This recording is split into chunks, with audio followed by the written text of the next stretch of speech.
Who the hell are you? You know. You all know exactly who I am. I'm the cook. I'm the man who killed Gus Fring. Now, say my name. Heisenberg. You're goddamn right. The Cinik Radio Podcast.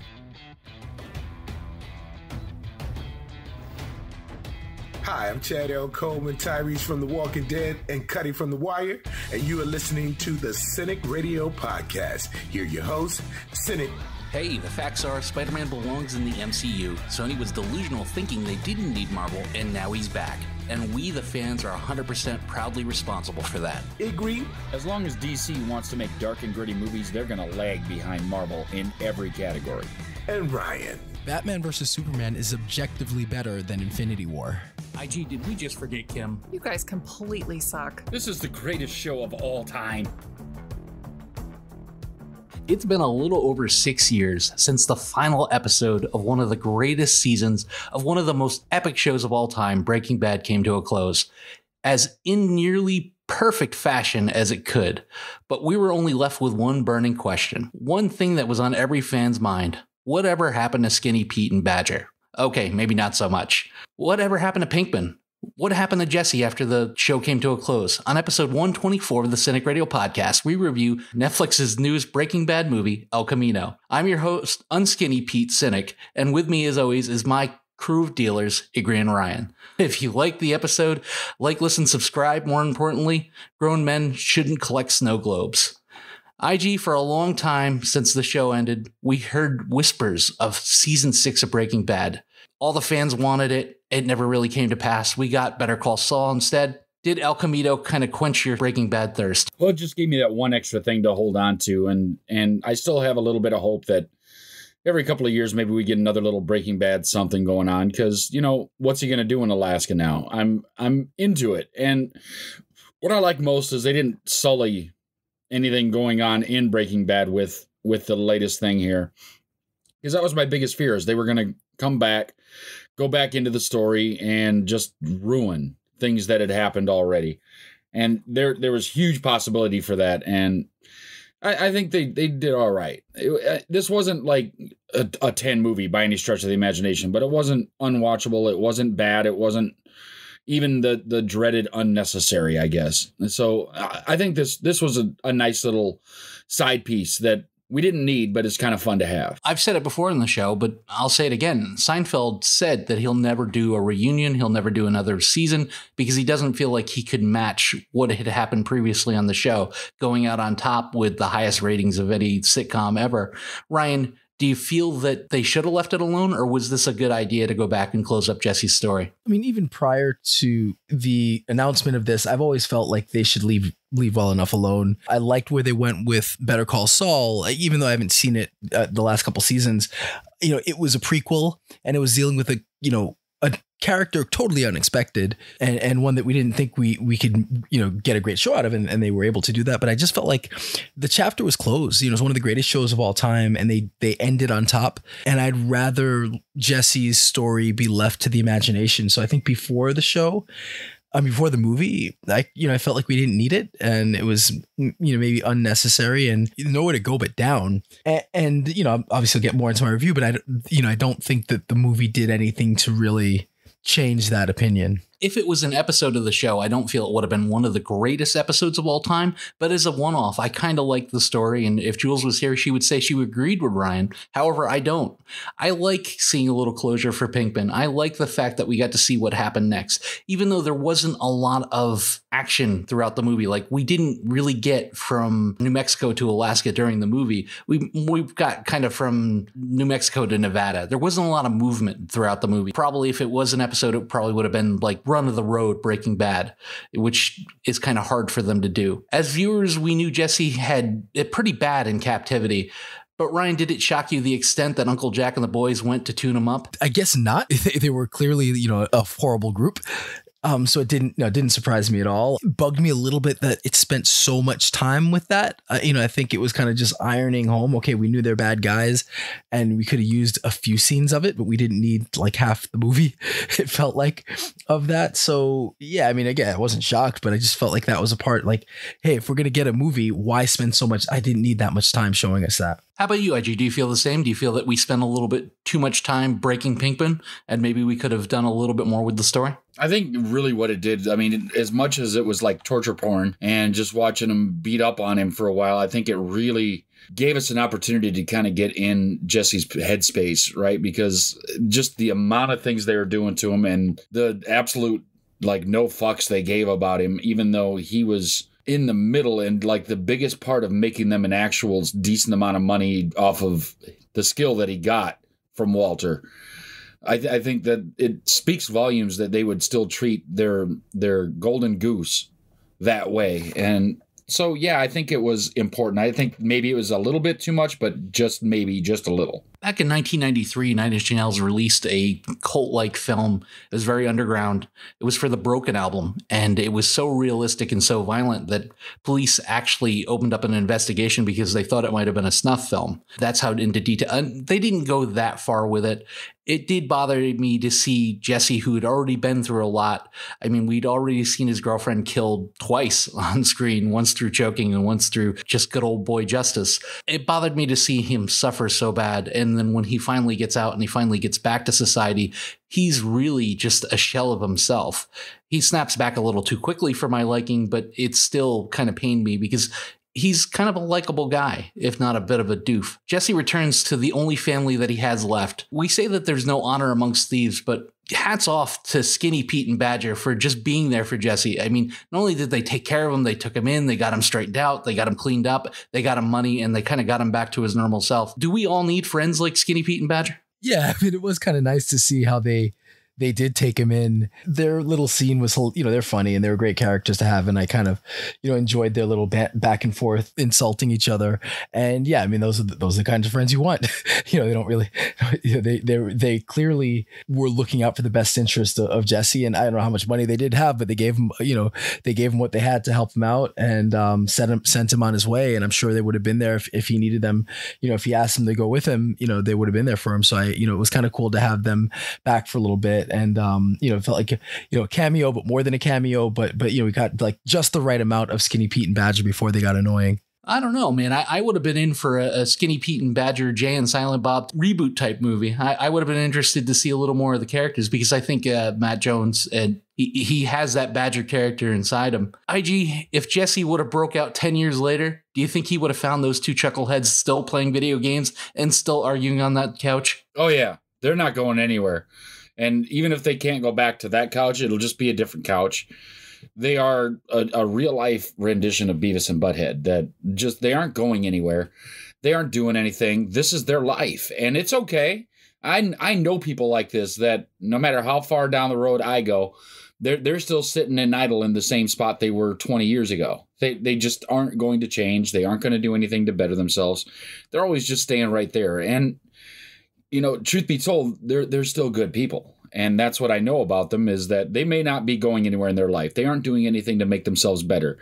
Hell, they can't even make sure to pay their water bill on time, but they can certainly be there to help me when I need it. If I'm like, hey man, I really got to get this thing moved out, they'll show up in a heartbeat. So it's just like these guys, Badger and Skinny Pete, he shows up. He's wanted all over television, which of course they've seen because all they do is sit on the couch in front of the TV.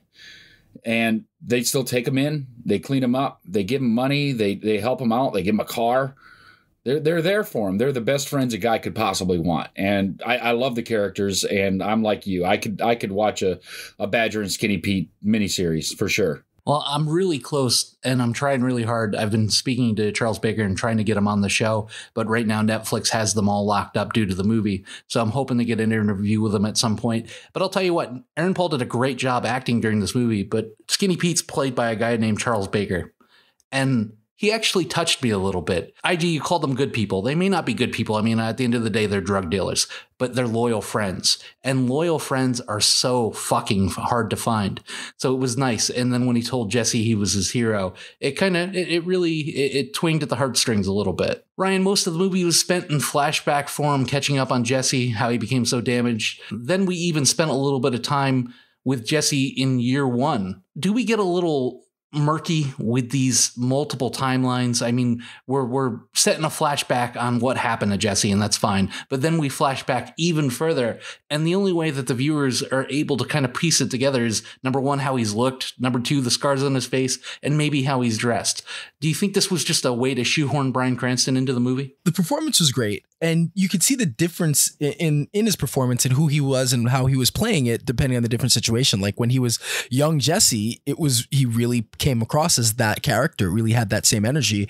And he was also broken, and he was also kind of him trying to find his way and get out. So I like that there were different dimensions to his character, and that when he needed to pull out, the version of him that was, 12, 13 years old, it came out and it came across, and it didn't feel, too forced. And yeah, I was like, okay, I figured they're going to shoehorn Bryan Cranston in, and it'd rather it be a flashback than like he miraculously survived. So, I was fine with that scene. Yeah, they kind of did that just recently with the Devil's Rejects 3 from Hell movie, where somehow they all survived 20 shots apiece from law enforcement, only to have one of them die within the first 5 minutes of the movie. And it's like, well, why did you have them all survive? Wouldn't it have been a little more believable if the guy that was sickly and is going to pass away in real life, maybe you just have him die in that instance rather than try to push him into the movie?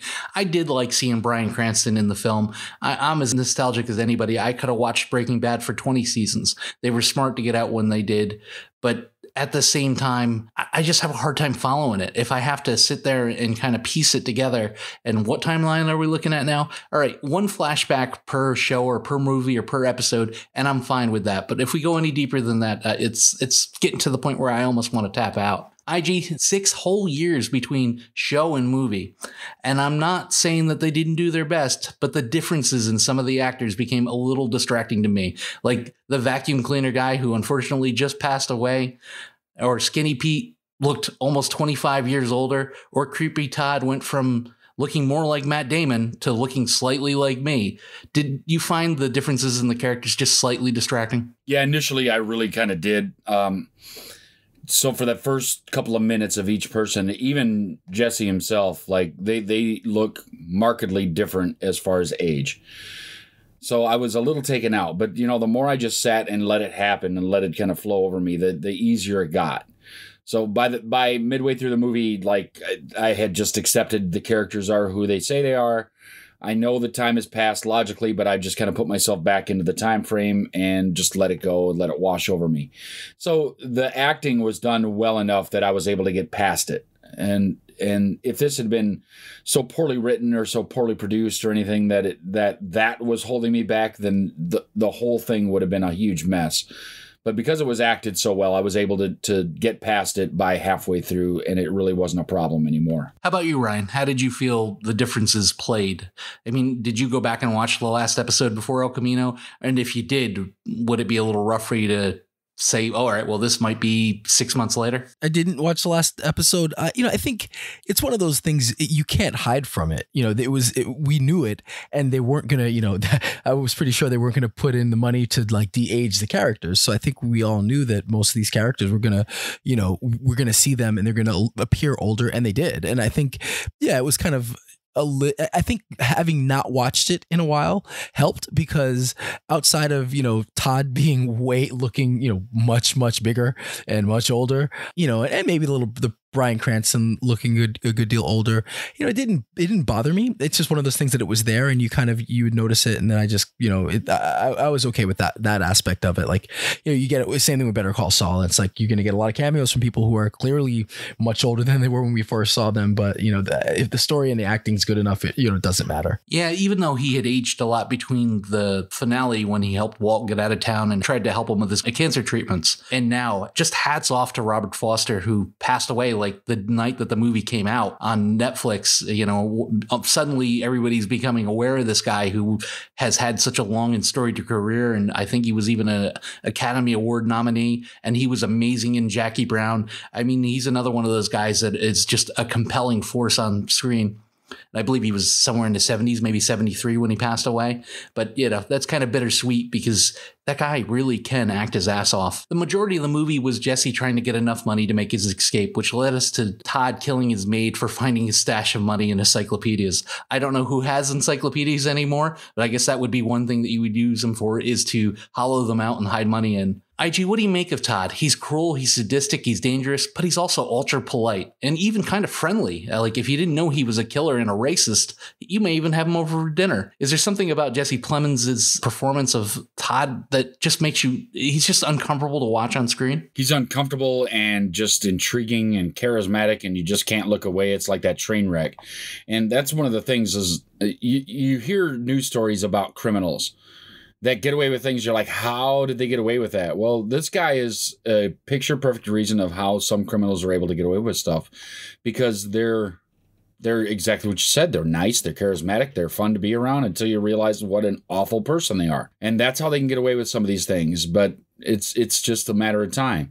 I think it's really well acted. I mean, Jesse Plemons has been in a bunch of different things and a bunch of different things that were fun to watch. And you know, I've liked him in pretty much all of them. You know, his role in Battleship, that train wreck of a movie, he was still fun in it, along with just most of everything he's done. But he really was good in Breaking Bad, and he was really, really good in this. And I believe if we go to his house, he probably has a set of encyclopedias, but I would caution you not to open them. He was in a movie with Johnny Depp called Black Mass that was about Whitey Bulger.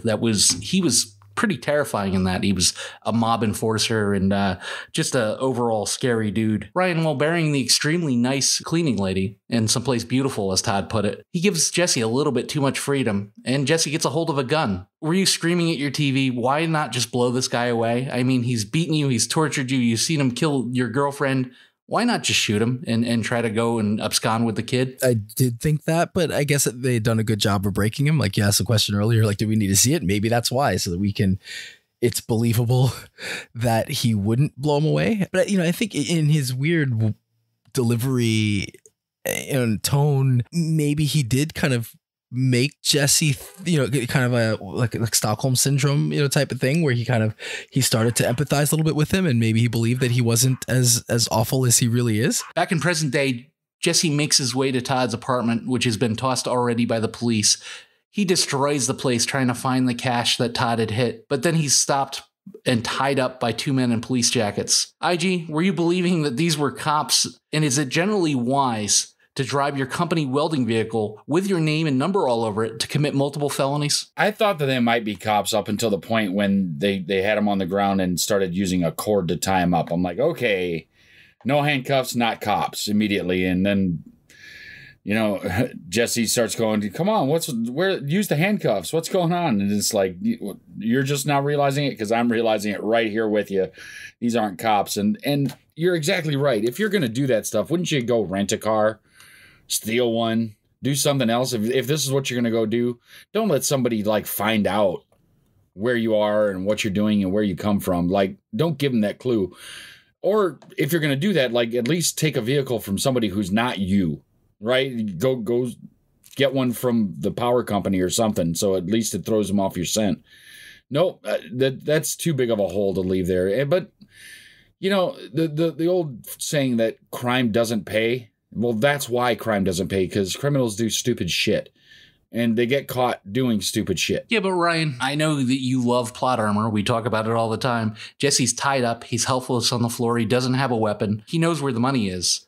But somehow he bargains his way to not only being untied, but given a third of the money, and then just walks out. Why didn't the guy just smother him? He's like, well, you can't shoot me. Everybody's going to hear. But there was many different ways that he could have killed him, or just beat on him until he forced him to give him the money, right? It's one of the things that really bothered me. He's in a position of power over Jesse. Why would he give up the money? It's a lot of money. He has the weapons. There's so many other ways to handle that situation. And it just seemed like one of those, like, they had to write it that way just to get Jesse where they needed to get him, but it just didn't feel right. It felt, you know, yeah, there are a few character choices, a couple involving this guy, that just didn't ring true and just didn't make sense. It just felt to me like, yeah, there's something not right about this, and I just a bit unrealistic. Jesse searches high and low IG only to find Ed, the vacuum cleaner repair guy, who got Walt and Saul out of town, but was unwilling to help Jesse because he was $1,800 short.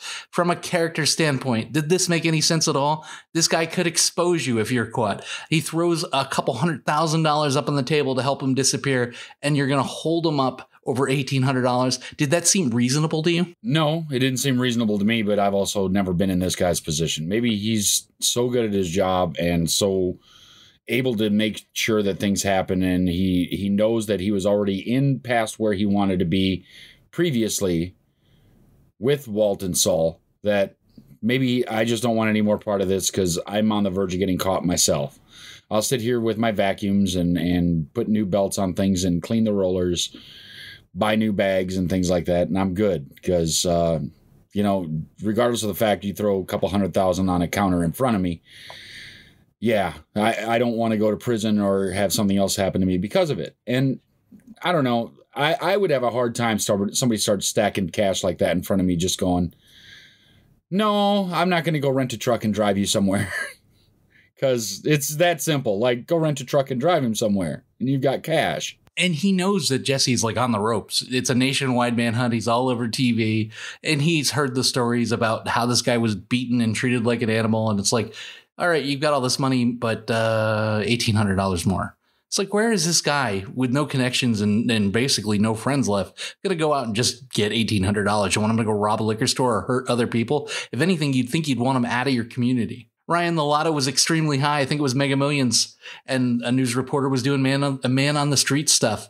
They stopped a guy as he bought tickets and he said, hey, if you won these hundreds of millions of dollars, what would you do with it? And he responded with, I would blow it all on coke and hookers.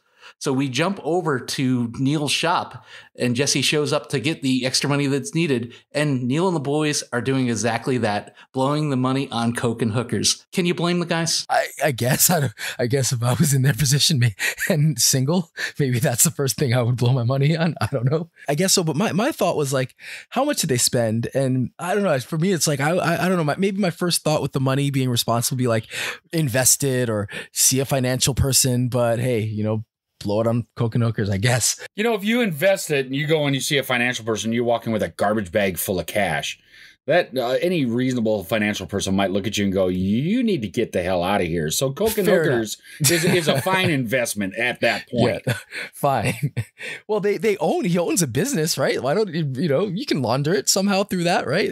Yeah, you can do that, but you can't just show up with a garbage bag full of cash. Like, you got to do it over time now. Fine. I'll hire somebody on like some site to just consult with me. It's one night of coke and hookers. They didn't even blow through half of it. They just got a little bit of coke and hookers. What's the problem? Fine. Fair this enough. Podcast sounds like the Horrible Bosses scene where they're looking up how to launder money. You're looking it up online, like, how do I launder this money? I believe that didn't Walt take some of the money and throw it in the dryer when he got it in one of the first episodes when they finally got some? So I guess that was him laundering money, which is just hilarious. Neil challenges Jesse to an old-fashioned gunfight, which he openly laughs at Jesse's 22. But I guess it's not the size of the gun that you have in your hand, but how many you have in your pockets. Was the scene at all believable, being that you have experience with guns? Would he be able to fire through his pocket and hit so accurately? Well, they weren't firing at great range, and it wasn't like a real heavy mechanical gun, so you get a couple of shots off through there, and you could get lucky and hit some stuff. But the thing is most firefights, especially in environments like that where you have people that aren't really well trained with weapons, most of the firefights, and like the rest of the firefight in this one, where most of the shots fired don't hit anything. They're just randomly flying through the air, hitting walls, hitting things that are unintended. And that's where you hear all the stories about somebody who got caught in the crossfire. They weren't in between the two people generally. They were in a building somewhere else and the bullet came in and got them. And that's more true. Like the initial OK Corral fight between these two, where he just kind of fired through the pocket and hit him with all 5 shots, that's probably unlikely. Yeah, especially when he had the 22 in his hand and was firing at the other guy and couldn't hit the broadside of a barn, but he was dead balls on accurate with the one out of his pocket. I did like the little part, though, where they included where his leather jacket caught on fire from the gun. I thought that was kind of cool. With the money in hand, Ed drives Jesse to Alaska to start his new life, and we get a quick flashback of Jane. Undoubtedly, Pinkman was a good guy, had a good heart, and he was smart despite his refusal to use common sense sometimes.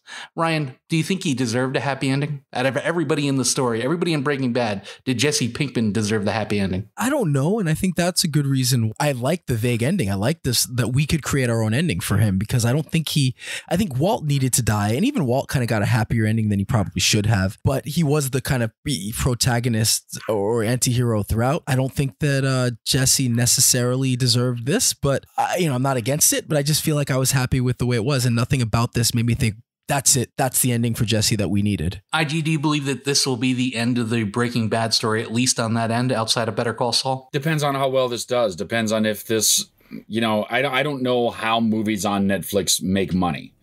That's the real trick here, because like you put it out, and do they make extra money if I watch it 8 times or something? I don't think so, because I pay a subscription just like everybody else.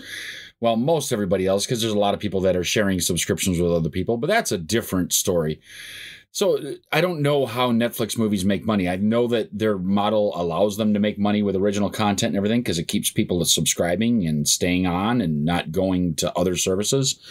But at the same time, it's not like a box office thing and then DVD release and everything else, where you have multiple avenues to make money from.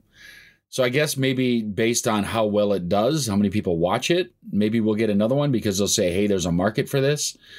But myself, unless they go off and do the Badger and Skinny Pete movie, I'm probably not looking for anything else, And if they do a Badger and Skinny Pete Do America, just like Beavis and Butthead did, I'm in. I'm there to watch that, because I hear there's lots of slots in Vegas. Nice. They are the living embodiment of Beavis and Butthead, now that you bring it up. They even kind of look like them if you really think about it. Badger being a little bit too big, though, but he's sized for love, which I absolutely love. You don't think you would be down for the Skyler and Walt Jr. Do America tour? I mean, you wouldn't want a movie for that? I like Walt Jr., but Skyler can, fucking piss off and go anywhere else. Like, I didn't like, if there's one character I didn't like in the whole series, it was Skyler. Like, I'm not a Skyler fan. Like, I think she served her role perfectly in the show, but I didn't like her.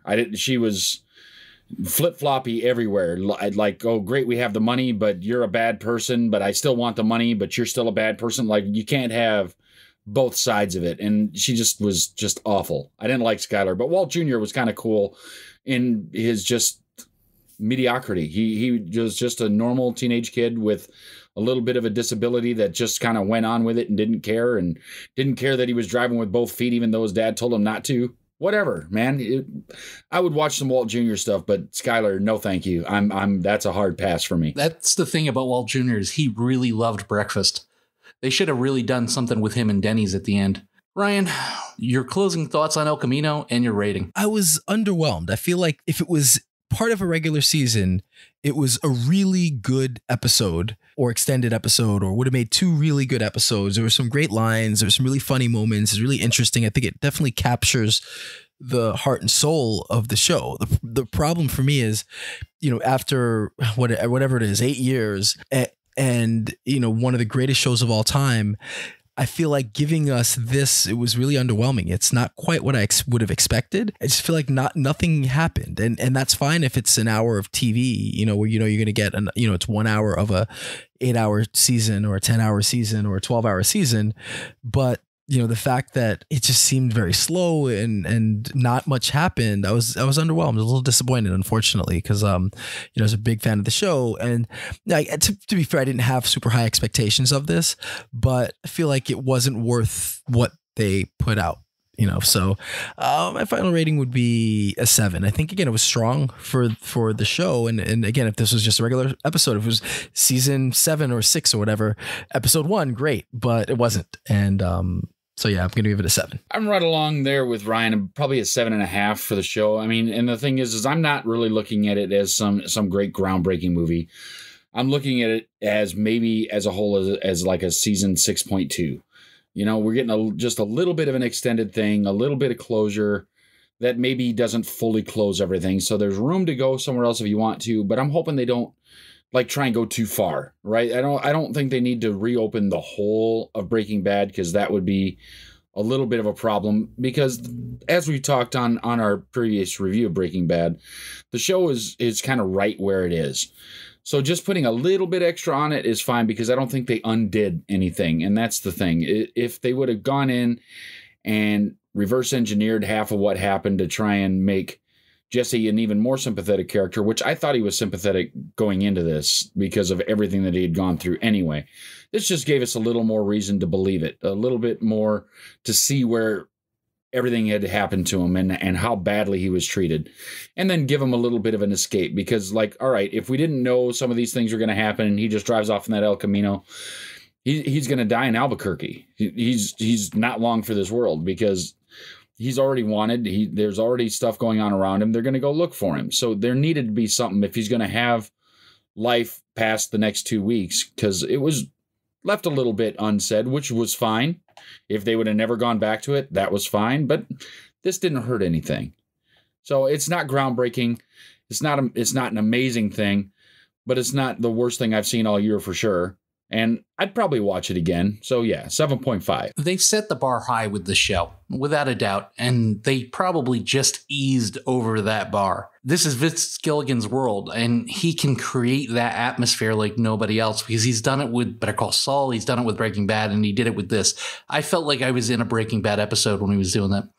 I mean, Breaking Bad is without a doubt my favorite show, and the movie was very well done, and I'm happy to see maybe Jesse get a little bit of closure and a little bit of peace. I would have enjoyed seeing them catch up with some of the other characters through maybe just them watching TV, where we could get in and see Skyler, or get in and see Walt Jr.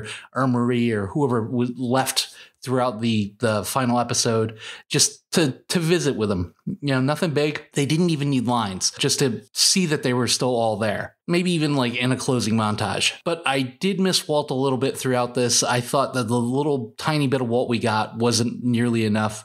I'm a huge Bryan Cranston fan. They didn't tarnish the finale or the run of the show in any way. I think it was a love letter to the show. And let's face it, Aaron Paul carried this movie, and he's become one hell of an actor. And like Ryan brought up earlier, the different Jessies, he acted differently, which I thought was pretty brilliant and pretty innovative. This is probably his best performance to date, so I'm going to give El Camino an 8.5, and I disagree with you guys thoroughly. And that's it. You made it to the end of another episode of the Cinik Radio podcast. I'm Igrihe, here with Cinik, who you can find at CINIKRADIO.com. Also, we had Ryan, who you can find at thejimwits.com, and Kim, who you can find at KMCArtworks.com. Great artists. Go check out some really cool stuff. We'll be back next week with some new stuff for you, probably some news as well. Send your crazy news stories, any comments, questions, and concerns to us at CINIKRADIO@gmail.com. Find us on the internet at CINIKRADIO.com. Look for us on Facebook at Facebook.com/CINIKRADIO. Find us on Twitter at CINIKRADIO, and find us on Instagram at CINIKRADIO. You can also head over to tpublic.com, search for Cinik, CINIK, and get your own Cinik Radio podcast gear. T-shirts, mugs, cups, stickers, all the cool Cinik Radio podcast stuff you could possibly want. It'd help the show, and we would greatly appreciate it. Thanks again for all the love and support.